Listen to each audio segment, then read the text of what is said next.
The silk of my wedding dress felt like chains against my skin, each delicate pearl sewn into the bodice weighing me down like stones.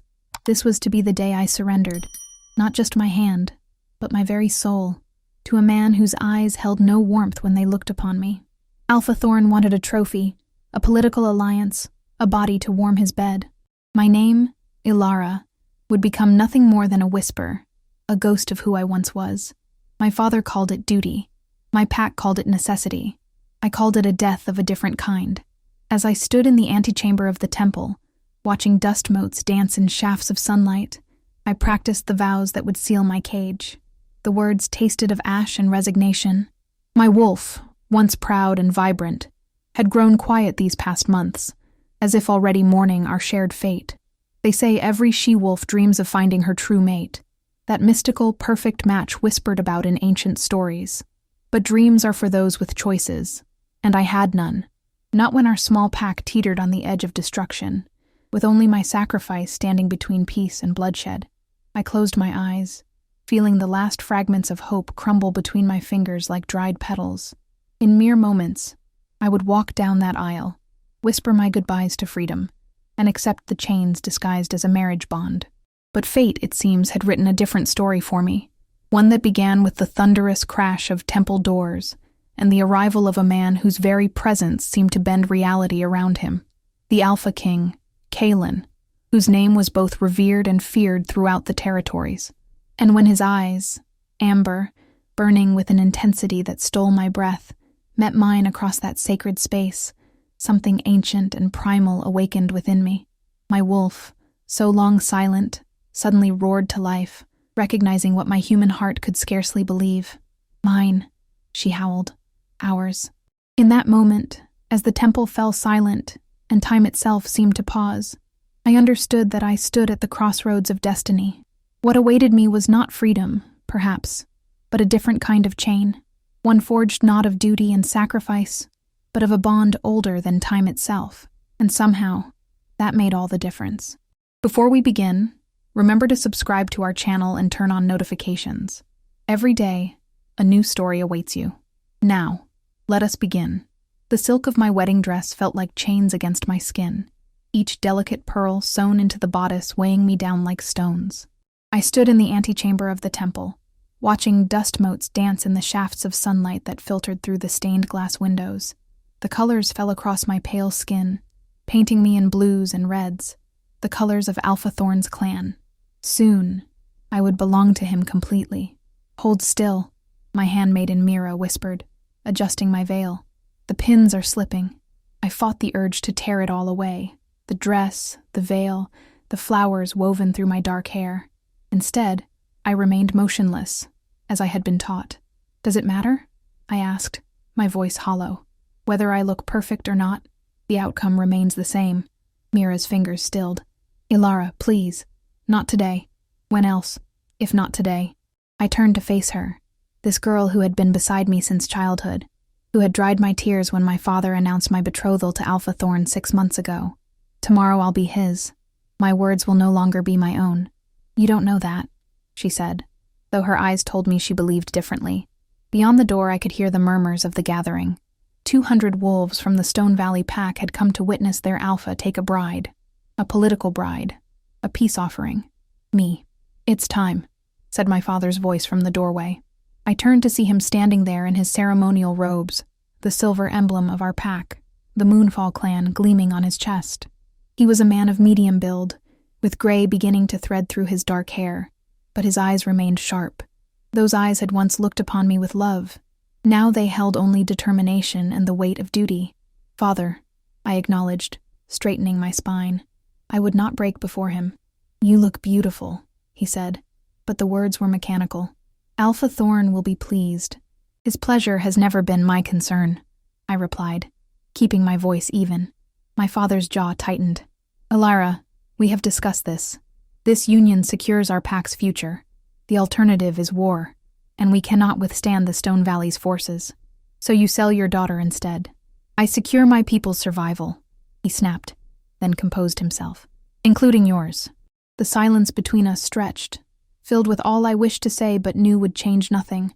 My father had made his choice months ago, when Alpha Thorn demanded compensation for trespasses on his territory, trespasses my father denied but could not disprove. The alternative to this wedding would be bloodshed. I knew this. I had always known this. But knowledge didn't make the reality any easier to bear. "Come," my father said, extending his arm. "They're waiting." I took his arm, feeling the stiffness in his muscles. Was there a part of him that regretted this decision? That wished to protect his only child rather than sacrifice her? If so, he buried it deep. The temple doors opened, and music swelled. A traditional mating song played on string instruments. The scent of incense filled my nostrils, mingling with the nervous sweat of the onlookers and the distinct musk of wolves in human form. As we walked down the aisle, I felt their eyes. The Stone Valley pack lined either side, watching me with curious, evaluating gazes. Some held disdain. I was, after all, from a lesser pack. Others showed interest, perhaps wondering what their alpha had seen in me to choose me as his mate. The truth, of course, was political. I was a body, a signature on a treaty, nothing more. At the end of the aisle stood Alpha Thorn. He was handsome in the way predators often are, sharp features, muscular build, and eyes that tracked movement with calculated precision. His hair was the color of wheat, cropped short at the sides but longer on top, and his ceremonial clothing emphasized his broad shoulders and narrow waist. But it was his eyes that always unsettled me, pale blue, almost colorless, and utterly void of warmth. The first time I met Alpha Thorn was at a gathering of pack leaders 3 years ago. I had been 17, accompanying my father as he negotiated hunting territories. Thorn had been 28 and newly ascended to alpha status after his father's death. He had looked at me then, as he looked at me now, like a commodity to be assessed for value. Our second meeting came 6 months ago, when he arrived unannounced at our territory borders with 20 of his strongest warriors, an intimidation tactic. He claimed our hunters had been stealing on his lands. Rather than risk a war we couldn't win, my father offered reparations. "No gold," Thorn had said, his gaze sliding to me. "I will take your daughter instead, a mate to seal our pack's alliance."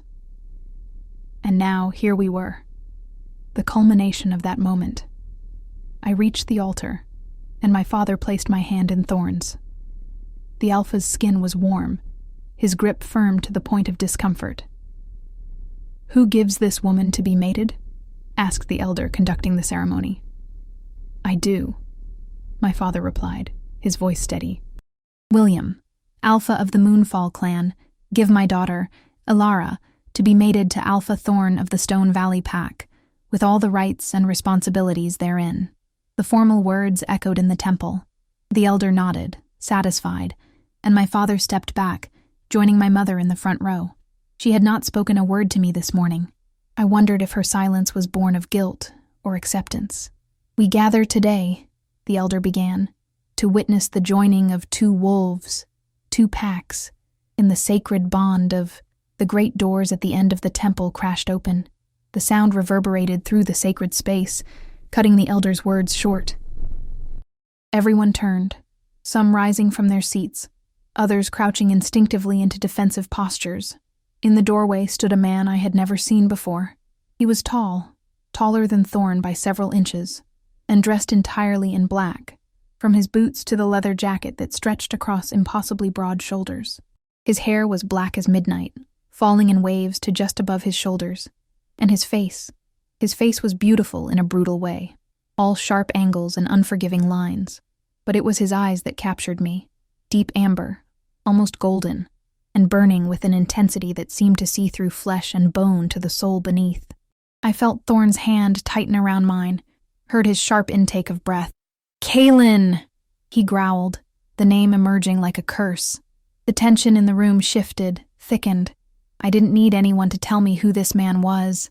Every wolf knew of Kaelin, the Alpha King, ruler of the Northern Territories, and the most powerful werewolf alive. His reputation preceded him, ruthless, cunning, and utterly without mercy to those who crossed him. What was he doing here?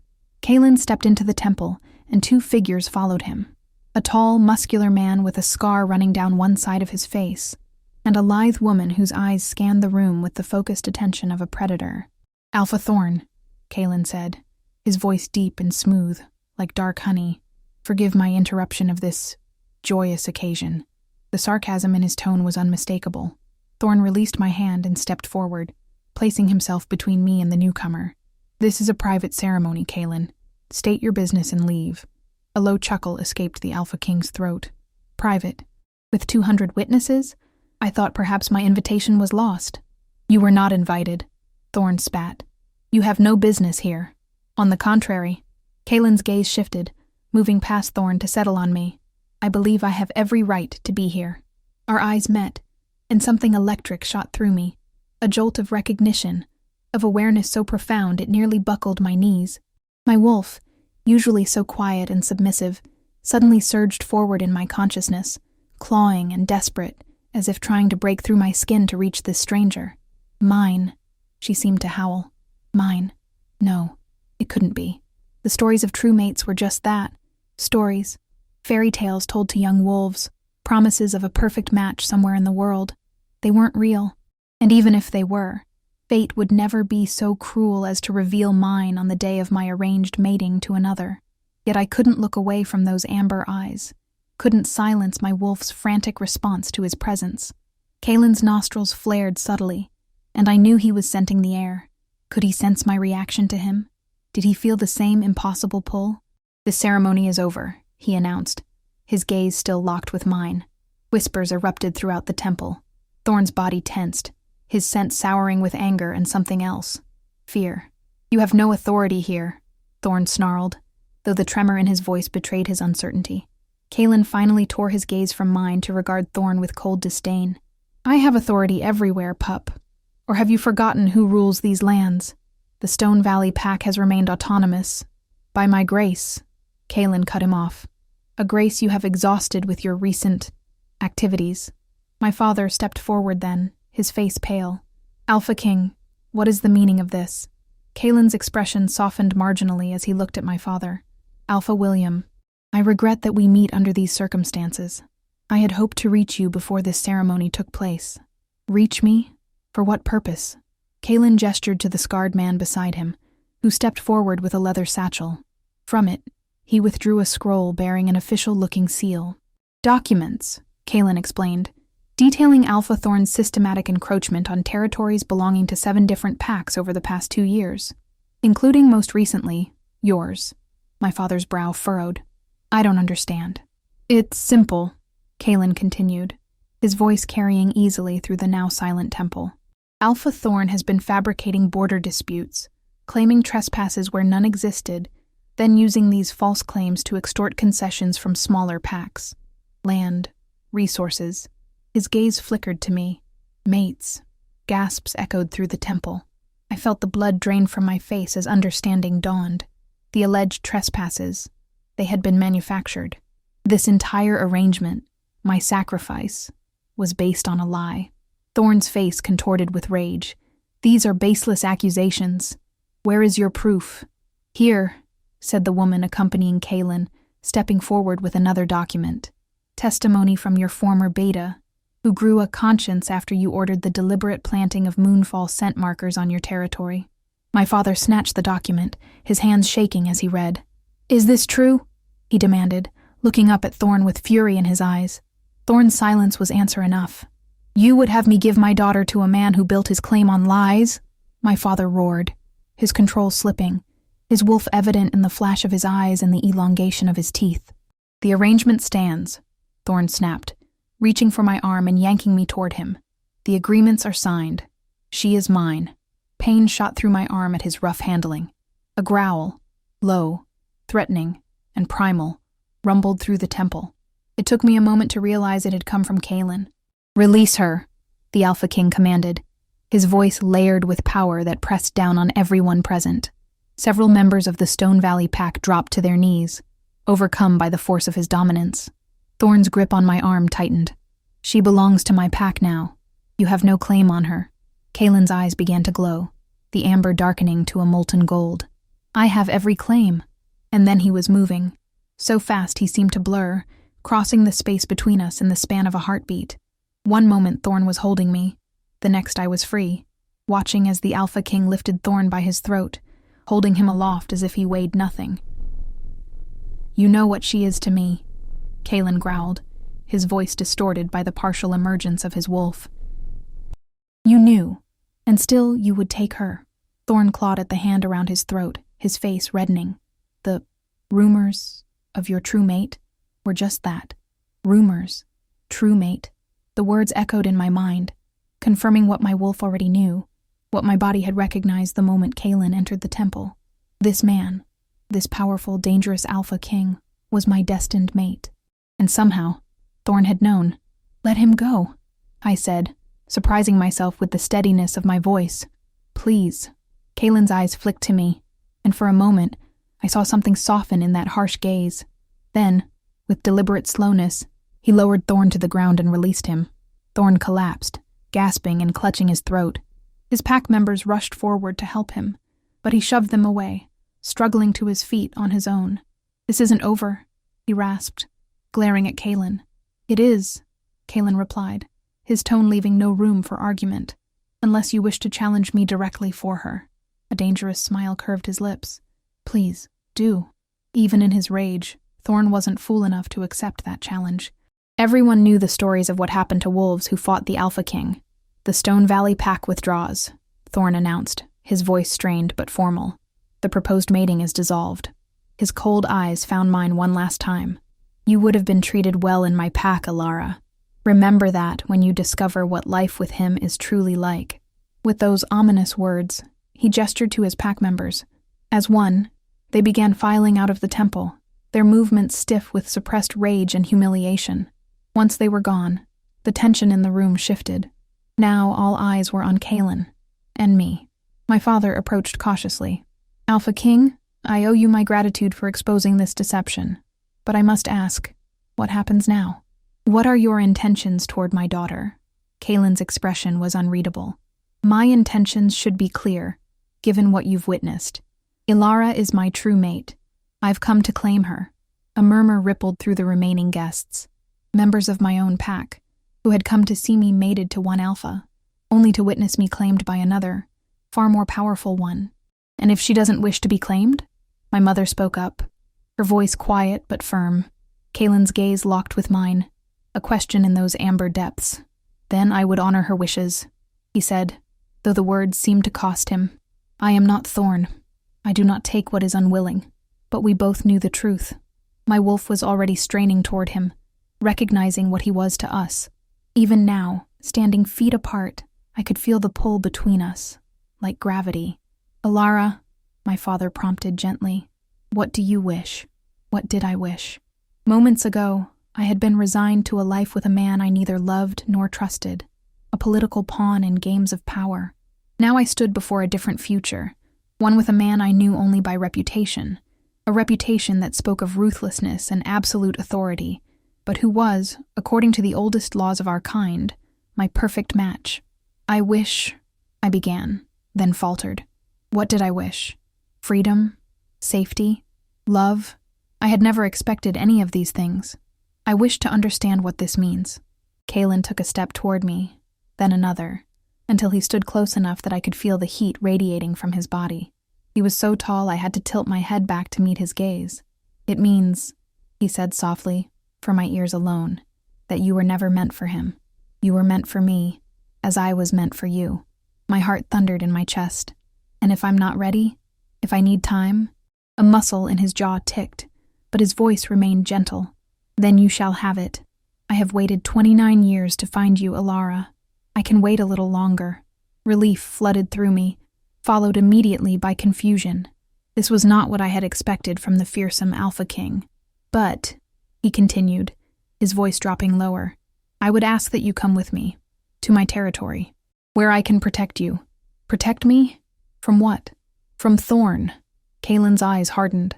He will not accept this defeat easily, and while I have no doubt your father would defend you with his life, he nodded respectfully to my father. The Stone Valley pack outnumbers the Moonfall clan significantly. My father's expression grew grim. He's right, Alara. Thorn will seek retribution. And while the Alpha King's intervention today was unexpected, it does not change the reality of our situation. We are still the smaller pack. The weight of his words settled on my shoulders. If I stayed, I would be putting my entire pack at risk. Thorn would come for me. and my people would suffer for it. But going with Kaylin meant stepping into the unknown, trading one arranged fate for another, even if this one was supposedly ordained by nature itself. What guarantee do I have, I asked Kaylin, that life with you would be any different than life with him, that I would be more than a possession? A flash of something, hurt, anger, crossed his features before his expression smoothed again. You have only my word. And perhaps this. He reached out slowly, giving me time to retreat if I wished, and touched my cheek with surprising gentleness. The contact sent a jolt through me, like lightning beneath my skin. My wolf howled in recognition, in joy, in a primal need that made my knees weak. Kaylin's eyes darkened, and I knew he felt it too. That, he said hoarsely, does not lie. The mate bond. The connection that, according to legend, could only exist between true mates. It wasn't just a story after all. I closed my eyes, trying to think past the sensations coursing through me. If I went with him, I would be leaving behind everything I knew, my pack, my parents, my home. But if I stayed, I would be condemning those same people to Thorn's revenge. And there was something else, something I hardly dared acknowledge even to myself, a curiosity, a hunger to know this man who was supposedly made for me, to discover if the stories were true, if a true mate could bring the kind of happiness I had never dared to hope for. I opened my eyes and met Kaylin's intense gaze. I will go with you, I said, my voice stronger than I expected, to protect my pack and to see what this bond between us truly means. I straightened my spine, summoning my pride. But I am not property to be handed from one alpha to another. I go of my own will, and I can leave of my own will. Do you agree to those terms? A slow smile spread across Kaylin's face, transforming his harsh features into something almost beautiful. I agree to your terms, Alara of the Moonfall clan. You come and go as you please. You are not my prisoner but my guest, and hopefully, in time, much more. The promise in those words sent a shiver through me, of anticipation or apprehension. I wasn't sure.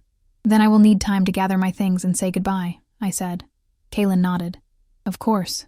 My beta, Kieran, he gestured to the scarred man, will accompany you to ensure your safety. We leave at sundown. His gaze softened fractionally. Until then, with a final nod to my father, Kaylin turned and strode from the temple, his female companion following, leaving Kieran behind to watch over me. I stood in silence, still wearing my wedding dress. The dress meant for another man, another future. Everything had changed in the span of minutes. I had whispered goodbye to my freedom this morning, resigned to a fate I had not chosen. Now I faced a different path, one no less uncertain, but tinged with something I had not felt in a long time. Hope. Whether that hope was misplaced remained to be seen. Kieran, the scarred beta of the Alpha King, maintained a respectful distance as I gathered my belongings. His presence was unobtrusive but constant, a shadow at the edge of my awareness. He spoke little, answering my few questions with polite brevity, his vigilant eyes never resting too long on any one place. I had changed out of the wedding dress, folding it carefully into a chest where it would remain, a reminder of the fate I had narrowly avoided. Now I wore simple traveling clothes, sturdy leather pants, a soft tunic, and boots made for long journeys. My mother had helped me pack, her movements mechanical, her eyes avoiding mine. You don't have to do this, she said finally, as I closed the last of my bags. We could find another way to protect the pack. I turned to face her. She was a small woman, barely reaching my shoulders, with the same dark hair I had inherited. Age had etched fine lines around her eyes and mouth, but she remained beautiful in her quiet way. There is no other way, I replied gently. You know this. She pressed her lips into a thin line. I know you think you're doing the right thing, but the Alpha King, his reputation, is fearsome, I finished for her. Yes, but he is also my true mate, if what happened at the temple is to be believed. My mother's expression softened. I felt it with your father, you know. That recognition, that pull. Her hand reached out to touch my cheek. But a mate bond doesn't guarantee happiness, Alara. It only guarantees connection. What you build with that connection is up to you, and him. I leaned into her touch, savoring what might be our last moment together for some time. I know, and I'm afraid, but I'm also... I hesitated. unsure how to articulate the conflicting emotions swirling within me. I'm also curious, maybe even a little hopeful. Oh, my girl. She pulled me into an embrace, her familiar scent of lavender and pine wrapping around me like a comfort from childhood. You deserve happiness. Real happiness. Not just the absence of suffering. I hugged her tightly, wishing I could bottle this moment and carry it with me. I'll find my way, Mother. I always do. When we separated, she wiped a tear from her cheek and straightened her shoulders. Yes, you do. You're stronger than you know, Ilara. Remember that when you're in his territory, surrounded by strangers. You come from a long line of she-wolves who bend but never break. Her words bolstered me, a reminder that while I might feel alone in what was to come, I carried my heritage with me, the strength and resilience of the women who came before me. A soft knock on the doorframe drew our attention. My father stood there, his face grave. "It's time," he said. I nodded, hefting my largest bag over my shoulder. Kieran stepped forward silently, taking it from me despite my protest. "I've got it," he said, his deep voice rumbling like distant thunder. "There will be plenty of time for you to carry your own burdens later." There was no mockery in his tone, just a simple statement of fact that hinted at the challenges that lay ahead. My father led us through the pack house, where members of the Moonfall clan had gathered to see me off.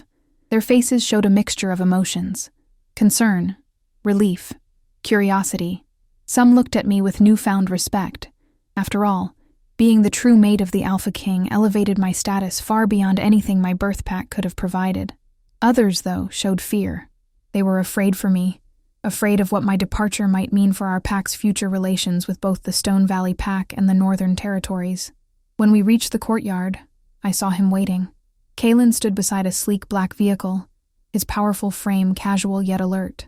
He had changed from his earlier attire into more formal clothing, a crisp white shirt open at the throat, dark pants that hugged powerful thighs, and a leather jacket that emphasized the breadth of his shoulders. His dark hair was tied back now, revealing the sharp angles of his face more clearly. His gaze found mine immediately, and that same electric awareness shot through me. My wolf, who had been anxiously pacing my mental landscape since our first meeting, suddenly stilled, satisfied by his proximity. Beside him stood the woman I had seen earlier, now introduced to me as Lyra, his head of security. Her alertness reminded me of a hawk, missing nothing. Her hand rested casually on the weapon at her hip, a subtle reminder that we traveled with protection. "Ilara," Kalen greeted me, his deep voice carrying easily across the courtyard. "Are you ready?" A simple question with a complicated answer. Was I ready to leave behind everything I'd ever known? To enter the territory of the most powerful wolf in the Northern Lands? To face whatever future lay in store with this man who was both stranger and mate? "As ready as I can be," I replied honestly. He nodded, accepting my answer without pressing for a more definitive one. "Then we should depart. Daylight fades, and I would prefer to reach the border of my territory before full dark." My father stepped forward, extending his hand to Kalen. "Alpha King, I entrust you with my daughter's safety and well-being. I ask that you treat her with the honor and respect she deserves." Kalen clasped my father's hand firmly. "You have my word, Alpha William. No harm will come to her while she is under my protection." His gaze shifted to me, softening almost imperceptibly. "And she will always have the freedom to return home, should she wish it." The formality of their exchange couldn't disguise the tension underneath. My father was giving me into the custody of another alpha, exactly what was supposed to happen today, just with a different man than planned. I hugged my parents one last time, whispering promises to write, to visit when possible. Then, squaring my shoulders, I walked toward Kalen and the vehicle that would take me away from everything familiar. Kieran placed my bags in the trunk, then took his position in a second vehicle with Lyra. Kalen opened the passenger door for me, a surprisingly chivalrous gesture from a man known more for his ruthlessness than his manners. As I slid into the leather seat, the reality of my situation finally hit me full force. I was leaving with the Alpha King, a man I knew only by reputation, and the strange pull of the mate bond. I was placing my trust, my future, and perhaps my heart, in the hands of a virtual stranger. Kalen joined me in the car, his large frame making the spacious interior suddenly feel much smaller. His scent, cedar, smoke, and something uniquely him, filled the enclosed space, making my wolf stir restlessly. "Second thoughts?" he asked, his amber eyes studying me with unnerving intensity. I met his gaze directly. Several, but my decision stands. His lips curved in that same subtle smile I'd glimpsed earlier. Good. Doubt is natural. Blind faith is foolish. I would be concerned if you didn't question this arrangement.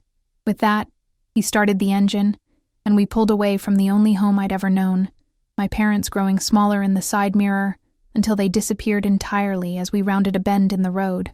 We drove in silence for some time, the landscape changing gradually from the familiar forests of Moonfall territory to rockier terrain as we headed north. I watched the scenery pass, trying to calm my racing thoughts. "You have questions," Kalen stated after nearly an hour of silence. I turned to look at him. His profile was sharp against the fading daylight, his hands relaxed but sure on the steering wheel. "Many," I admitted. "I hardly know where to begin." "Begin wherever you like. We have a 3-hour drive ahead of us."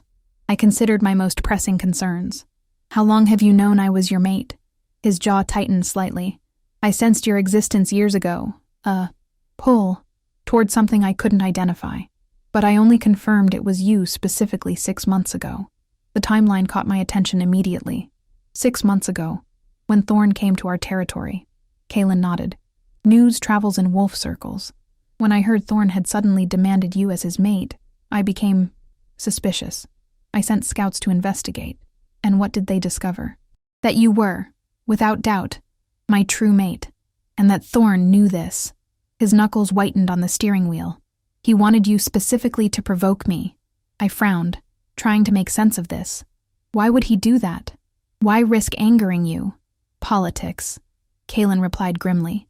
"Thorn has been gathering allies among the southern packs, positioning himself as an alternative to my leadership. Taking my mate would be a powerful symbolic victory, proof that he could reach into my life and take what was mine without consequence. But you stopped him." "Barely." His voice hardened. "I had to gather evidence of his manipulations first, to ensure your father and Pack would understand why I intervened. It took time. Too much time. If I had arrived even an hour later..." He didn't finish the thought, but he didn't need to. If he had arrived after the mating ceremony was complete, the consequences would have been dire. Wolf matings, once formalized, were nearly impossible to dissolve without grave injury to both parties. "So you saved me," I said softly. Kalen's gaze flicked to me, then back to the road. "I saved us both." The implication hung in the air between us.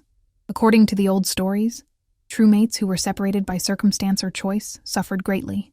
The unfulfilled bond could cause physical pain, emotional instability, even madness in extreme cases. Had I been mated to Thorn while my true mate lived, what would have become of me? Of Kalen? "You said I would have the freedom to leave if I wished," I ventured, watching his reaction carefully. "But is that truly possible, given what we are to each other?" Kalen was quiet for a long moment. "Possible? Yes. Easy? No." His voice lowered. "I won't lie to you, Alara. The bond between us will only strengthen with proximity and time. To walk away once it has fully formed would be excruciating for both of us, but the choice will always be yours." His amber eyes caught mine briefly. "I don't want a reluctant mate." The raw honesty in his voice surprised me. This was not the calculating, merciless alpha king of reputation, but a man grappling with the same impossible situation I found myself in, bound by forces beyond our control to someone we barely knew. "What do you want then?"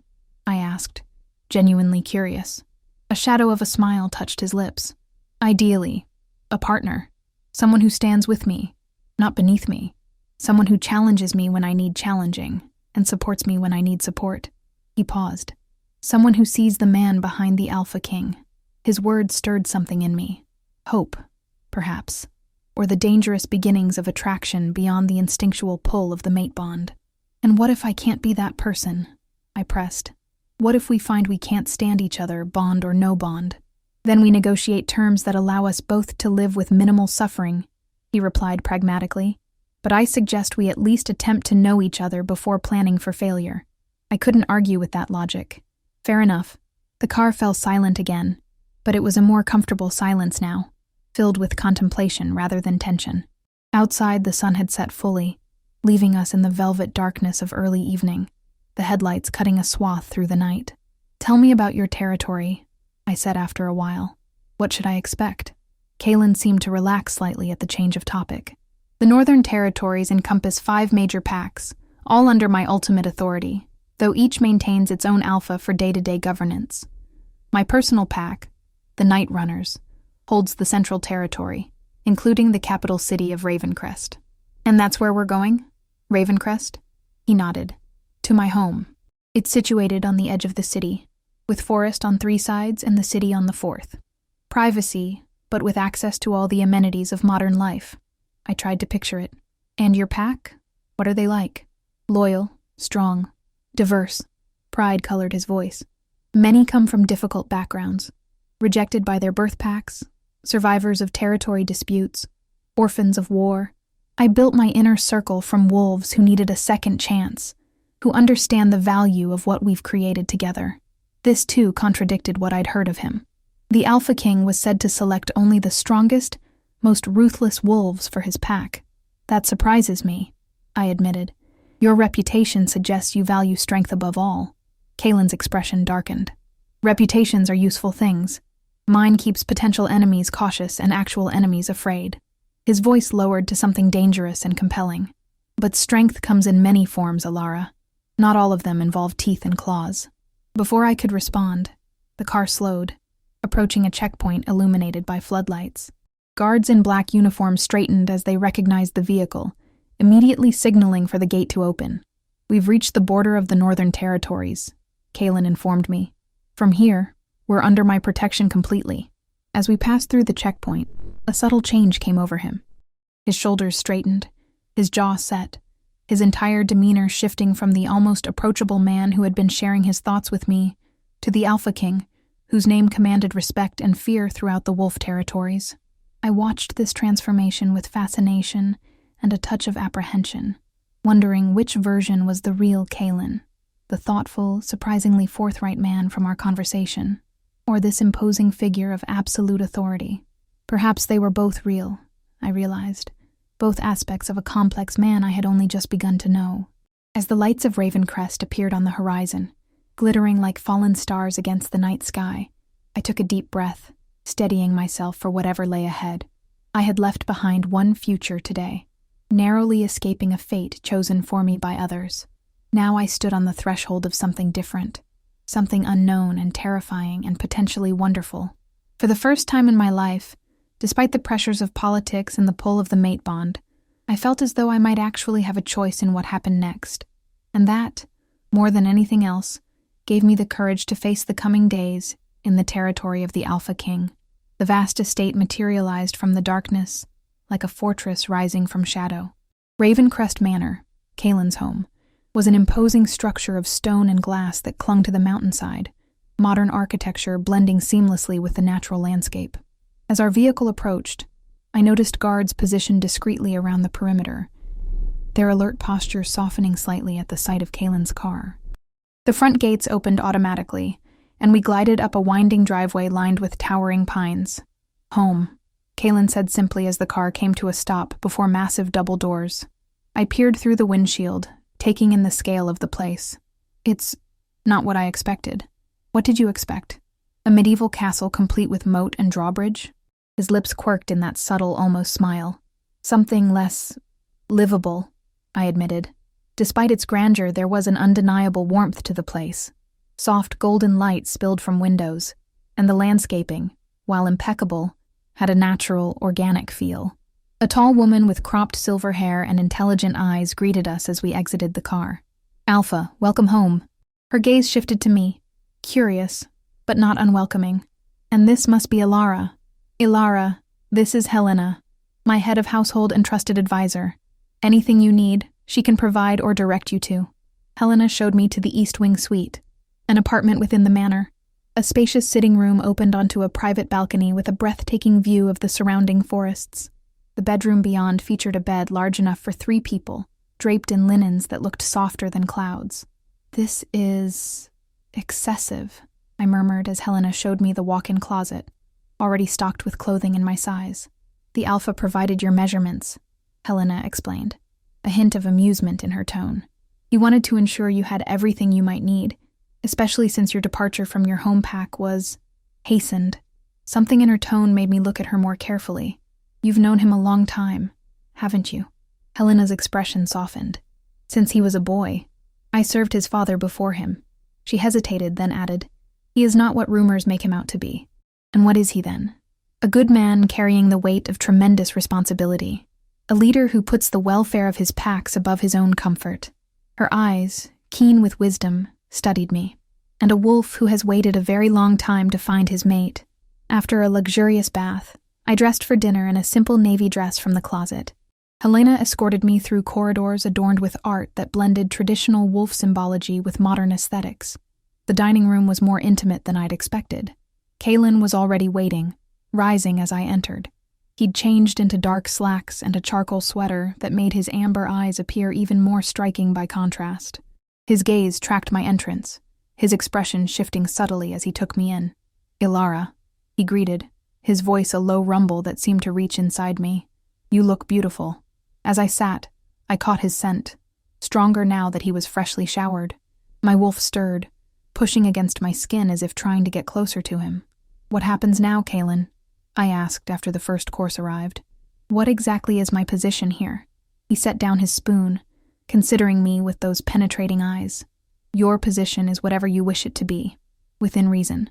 You are my guest, first and foremost, my mate, by nature's design, though that bond remains unconsummated." His voice deepened slightly on the last word, sending an involuntary shiver down my spine. "In public, I would ask that you allow me to introduce you as my intended, to avoid unnecessary complications. Complications such as ambitious she-wolves who might see you as competition rather than their future Luna, or political opponents who might perceive an unclaimed mate as a weakness to exploit." His expression darkened. "Or Thorn, should he be foolish enough to pursue you still. I considered this as the main course was served, and if I decide this isn't what I want, if I wish to return to my pack." Kalen's jaw tightened, but his voice remained even. "Then I would escort you there myself, ensure your safety, and find ways to manage the consequences. The consequences being the unfulfilled mate bond." "Yes." He took a long drink of his wine. "It would be challenging, for both of us, but not impossible." I studied him, trying to see past the controlled exterior to the man beneath. "Have you ever faced something you couldn't conquer through sheer force of will?" A shadow crossed his features. "Once, when I was younger." He cut a piece of venison with precise movements. "I lost someone I cared for deeply. No amount of power or authority could bring her back. I'm sorry." "Who was she?" "My younger sister, Arya. She was killed during a territory dispute when I was 21. His eyes met mine, pain visible in their amber depths. "It was before I became Alpha King, when my father still ruled. The southern packs were less unified then. Raids were common." "That's terrible," I said softly. "I can't imagine." "It shaped me," he acknowledged. "Made me determined to bring stability to the territories, by whatever means necessary. Some call my methods ruthless. I call them effective. We haven't lost a wolf to pack warfare in over 5 years." After dinner, Kalen suggested a tour of the grounds. The night air was cool but not uncomfortable, as we walked side by side along paths illuminated by subtle landscape lighting. "The gardens are Helena's pride," Kalen explained as we passed through an archway covered in climbing roses. "Many of the plants have medicinal properties. You might find that interesting, given your interest in herbalism." Our path led us to a small clearing with a stone bench overlooking a koi pond. The moon, nearly full, cast silver light across the water's surface. "There's something I should tell you. About the mate bond," Kalen said after we sat in companionable silence. "What about it? It's already forming between us, whether we acknowledge it or not. You felt it. The pull, the awareness, the way your wolf responds to mine." His eyes held mine. "What you might not know is that with proximity, it will grow stronger, more insistent. Dreams will come first. Shared dreams, where we might experience each other's memories, desires. Then emotional bleed-through. You might feel echoes of what I'm feeling and vice versa." My pulse quickened. "How long?" "It varies. A few days, perhaps a week, given how strongly we've already connected. I want you to be prepared, and to know that if it becomes overwhelming, there are ways to dampen the effects temporarily." "Thank you for telling me," I said. "I appreciate your honesty. There's something else you should know. About Thorn." My stomach clenched. "What about him?" My agents have intercepted communications suggesting he's not accepting his defeat gracefully. He's calling for a meeting of the Southern Alphas, likely to rally support against me, against us. Can he challenge your authority? He can try. He won't succeed, but the attempt itself could destabilize the fragile peace I've built. And he might target you specifically, believing you to be my weakness. Kaelin hesitated, seeming uncharacteristically uncertain. Which is why I need to ask something significant of you. I need to claim you, Alara. Formally. Publicly. I stared at him, stunned. I mean completing the mating ritual. The claiming bite. The bond fully acknowledged and sealed. It would send a message that cannot be misinterpreted, that you are mine, and I am yours. Irrevocably. My heart thundered in my chest. The claiming bite was sacred, permanent. Once done, it could not be undone except through death. You promised me time, I reminded him, my voice barely audible. I know. He reached for my hand, and I hate asking this of you so soon. But Thorn is moving quickly, gathering allies. A public claiming would strengthen my position, and more importantly, protect you. I pulled my hand away, rising from the bench. You're asking me to commit my entire life to you after knowing you for less than a day. Kaelin remained seated, watching me. I'm asking you to formalize what nature has already decided. The mate bond exists whether we complete the ritual or not. The only question is whether we acknowledge it publicly. And what of my desires? My need for time to understand what we might be to each other? I challenged, anger flaring. He stood, his movements fluid and controlled. They matter tremendously, which is why this request cost me. I don't want our beginning to be forced by external threats. I don't want you to come to me out of fear or obligation. He stepped closer. I want you to come to me because you choose to. Because you want me as desperately as I want you. And if I refuse? I asked, testing the boundaries of his respect. Pain flashed across his features. Then I will find another way to protect you, though it may cost us both. What other way? I could send you away, somewhere Thorn wouldn't think to look. It would allow you the safety and time you need, though the separation would be difficult for us both. The mere suggestion made my wolf howl in protest. I don't want that, I admitted softly. Hope flickered in his eyes. What do you want, Alara? I want to know you, the real you, not just the alpha king of reputation or the mate my wolf recognizes. I want to understand what we could be to each other before I commit my life to you. And how long would that understanding take? Thorn won't wait. I'm not asking for forever, just a little time, a few days, to be sure that when I accept your claim, it's with clear eyes and full understanding. Something in Kaelin's posture relaxed. A few days. I can manage that, though we'll need to take additional security precautions. He closed the distance between us, his hand coming up to cup my cheek. You always have a choice with me, Alara. Even if circumstances constrain the options, the final decision will always be yours.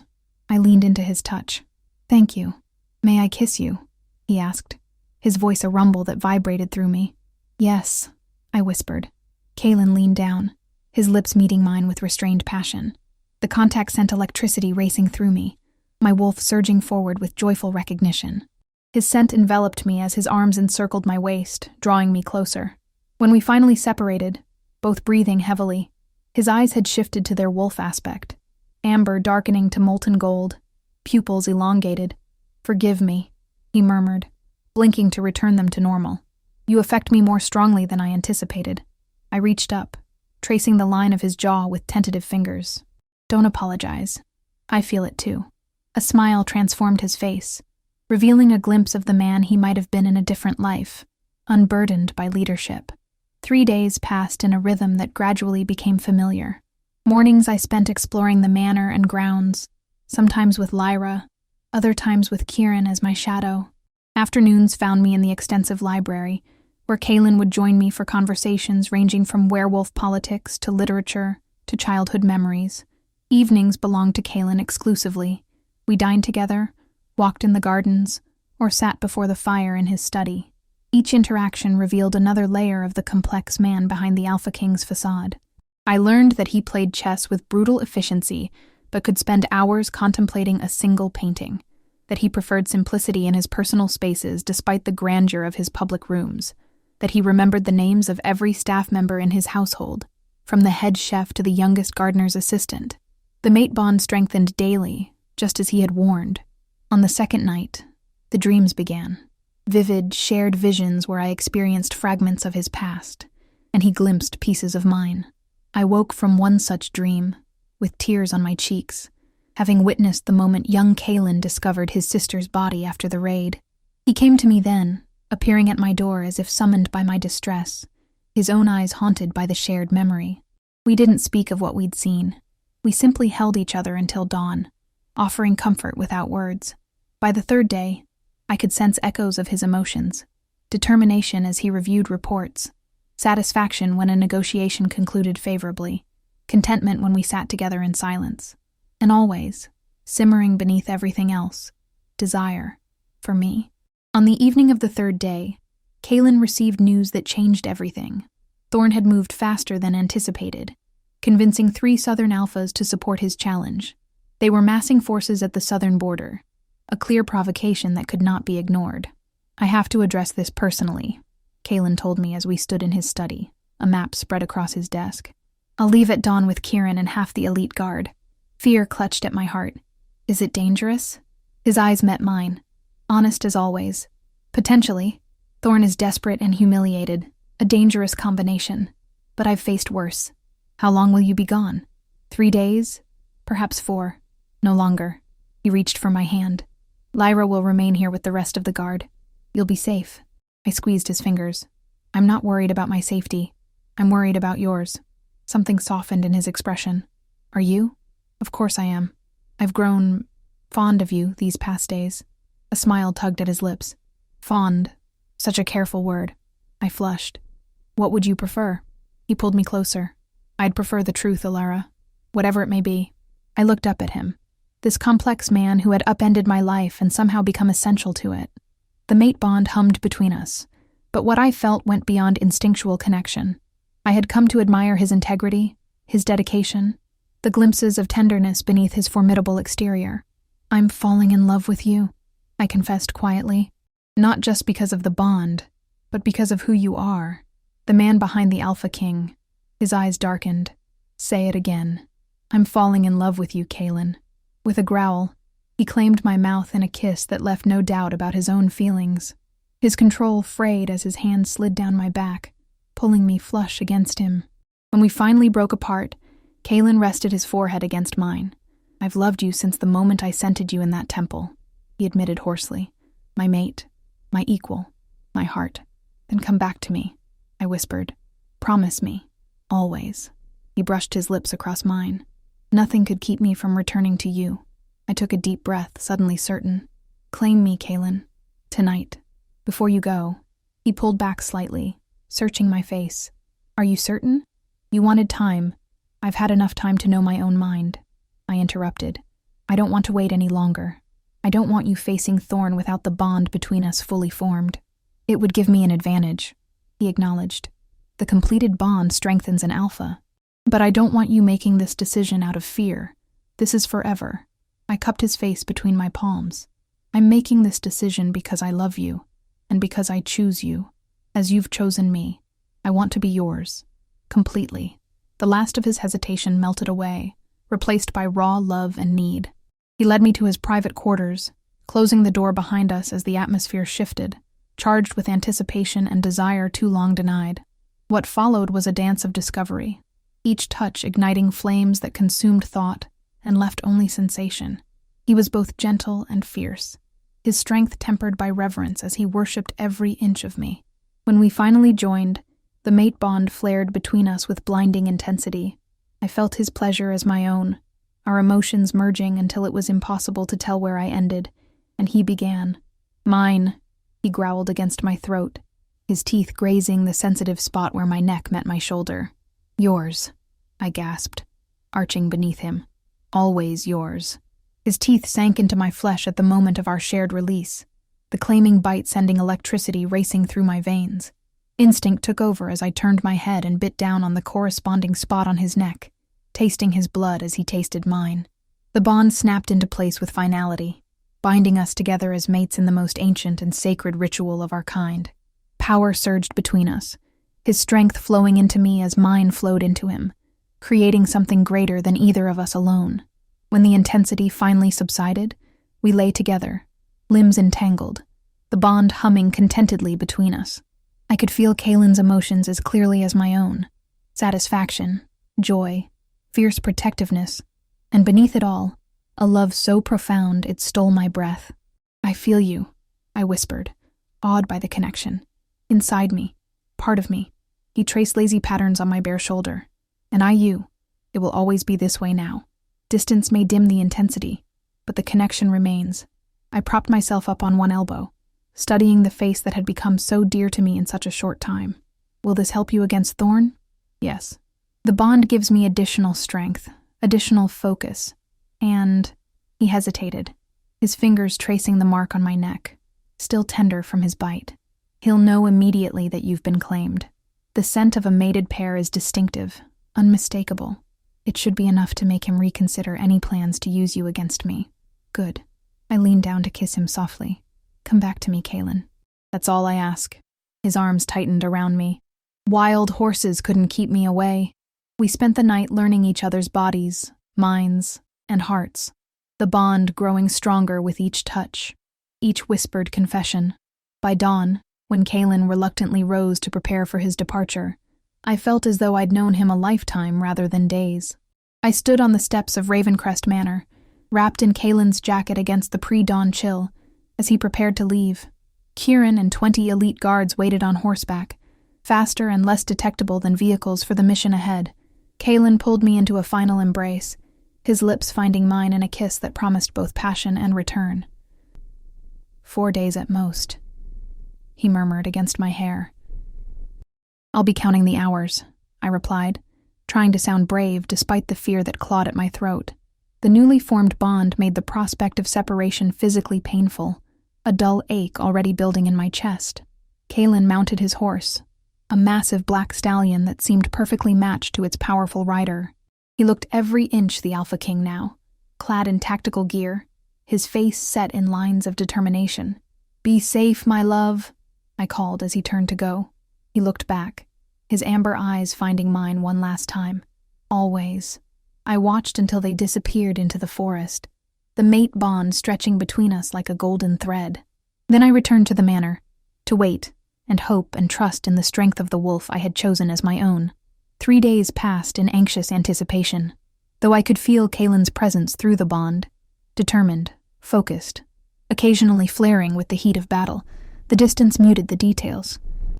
Helena kept me occupied with tours of the extensive kitchens, introductions to pack members who lived on the estate, and lessons in the history of the Northern Territories. Lyra, ever vigilant, insisted on accompanying me everywhere, her sharp eyes constantly scanning for threats. I found her presence reassuring rather than intrusive, particularly when a group of dignitaries from a neighboring pack arrived unexpectedly, curious to meet the Alpha King's new mate. Under Helena's guidance, I received them graciously, answering their probing questions with careful diplomacy and allowing them to see the claiming mark on my neck, proof that my position was official and permanent. The bond, so new and yet so strong, gave me confidence I might not otherwise have felt. On the 4th day, just as twilight began to gather, I felt a surge of triumph through the bond, followed by relief so profound it brought tears to my eyes. He was coming home, victorious and, more importantly, safe. I raced to the entrance, Helena and Lyra following at a more dignified pace. The gates opened, admitting the returning party. Fewer horses than had departed, I noted with concern, but Kaylin led them, tall and proud on his black stallion. As he dismounted, I could see the evidence of battle, a healing cut across one cheekbone, his tactical gear torn and stained. But he moved with the fluid grace of health, and his eyes, when they found mine, blazed with the same fierce love I'd come to cherish. I didn't wait for protocol. I ran to him, flinging myself into his arms with such force that only his supernatural strength kept us upright. He caught me easily, his arms encircling my waist as he buried his face in my hair, inhaling deeply. "You're hurt," I murmured, touching the cut on his face with gentle fingers. "Barely," he assured me, capturing my hand and pressing a kiss to my palm. "It's already healing." "And Thorn?" A satisfied smile curved his lips. "No longer a threat. When he saw that you had accepted my claim, he lost the support of his allies. They had joined him believing you were being held against your will, a narrative he had carefully cultivated. The mark on my neck proved otherwise. He surrendered, not willingly, but after I defeated 3 of his strongest warriors in single combat. He had little choice. He's been stripped of his alpha status. His beta, a more reasonable wolf, has taken leadership of the Stone Valley pack. Relief flooded through me. So it's truly over? The threat from Thorn? Yes. Kalen's expression sobered. But being the mate of the Alpha King will always bring challenges, Alara. There will be other wolves who seek to use you against me. Other packs who test my authority. The price of power is eternal vigilance. I straightened my shoulders. Then we'll face those challenges together. His smile returned, warming his amber eyes. Together, he agreed, lowering his mouth to mine. As we kissed, surrounded by his returning warriors and the staff of Ravencrest Manor, I marveled at the strange turns of fate that had brought me here. This morning, was it only 4 days ago? I had stood in a temple, prepared to sacrifice my freedom to a man I didn't love for the sake of political expediency. Now, I stood in the arms of my true mate, bound by choice, as well as destiny, to a man whose strength was matched by his integrity, whose power was tempered by wisdom, whose passion was equaled only by his tenderness. I had whispered goodbye to my freedom at that altar, believing I was walking into a prison of obligation and duty. Instead, I had found liberation in the most unexpected place, in the heart of the Alpha King, and in my own courage to choose love over fear, trust over doubt, hope over resignation. As Kalen led me back into the manor, our hands entwined, our bond humming with shared joy, I knew with absolute certainty that this was not an ending, but a beginning, the first step on a journey we would walk together, as equals, as partners, as mates. The altar had witnessed my whispered goodbye to freedom, but Ravencrest had witnessed something far more powerful, my whispered hello to love. If you enjoyed this story, a like or comment really helps. And if you wish to hear more tales like this one, make sure you subscribe so you never miss the next tale.